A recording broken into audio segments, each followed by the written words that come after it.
আসসালামু আলাইকুম বন্ধুরা, আমার বাংলা ইউটিউব চ্যানেলের পক্ষ থেকে সবাইকে জানাচ্ছি প্রাণ ঢালার অভিনন্দন এবং সালাম। আসসালামু আলাইকুম বন্ধুরা, আশা করি প্রত্যেকেই ভালো আছেন এবং খুব ভালো আছেন। আমিও ভালো আছি আলহামদুলিল্লাহ। তো দেখতেই পারতেছেন এটা হচ্ছে মিষ্টি কুমড়া। তো এই মিষ্টি কুমড়াটা আমি কেটে নিচ্ছি। নিচের অংশটুকু, উপরের অংশটুকু নিব না, নিচের অংশটুকু নেব। এই মিষ্টি কুমড়াটা কিন্তু অনেকেই খেতে চায় না, তবে আজকে এমন একটা রেসিপি শেয়ার করতেছি যেটা সবাই খাবে, ছোট বড় সবাই খুশি মনে খাবে। তো প্রথমে দেখেন মিষ্টি কুমড়াগুলোকে আমি ফিঙ্গার সাইজ করে কেটে নিচ্ছি এবং নিচের অংশগুলো নিচ্ছি, উপর থেকে নিয়ে নিই। তো এখন এটাকে আমি ধুয়ে নিচ্ছি ভালো মতো। তো আজকের আমি যে রেসিপিটা আপনাদের সাথে শেয়ার করব, এটা কিন্তু বিকালের নাস্তায় চায়ের হিসাবে অত্যন্ত খুবই জনপ্রিয় হবে খাবারটা এবং খুবই টেস্টি হবে। তো আমি এটাকে একটু হালকা সিদ্ধ করে নিচ্ছি। তো সিদ্ধ করে নিতে হবে, তা না হলে এটা হবে না, কারণ মিষ্টি কুমড়ার সাইজগুলোতে একটু বড় বড় আছে, মোটা মোটা আছে, কাজেই এটা যখন ভাজবো তখন সিদ্ধ হবে না।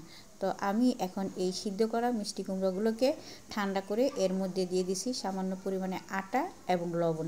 আপনারা আটার পরিবর্তে চাউলের গুঁড়োও দিতে পারেন, ময়দাও দিতে পারেন। তো আমি এখন এটাকে ভালো মতো মেখে নিয়ে তেলে ভেজে নিব।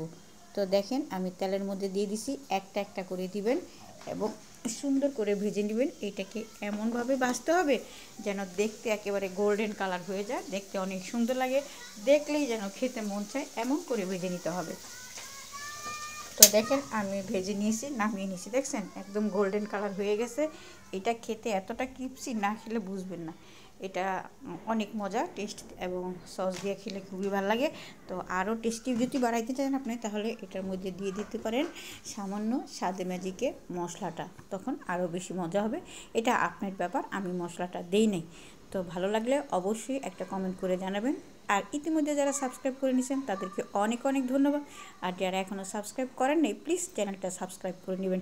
সাবস্ক্রাইব করে নিলে আমি পরবর্তীতে ভিডিও আপলোড করলে আপনি তাড়াতাড়ি নোটিফিকেশন পেয়ে যাবেন। তো আজকে এই পর্যন্ত, সবাই ভালো থাকবেন, নিরাপদে থাকবেন।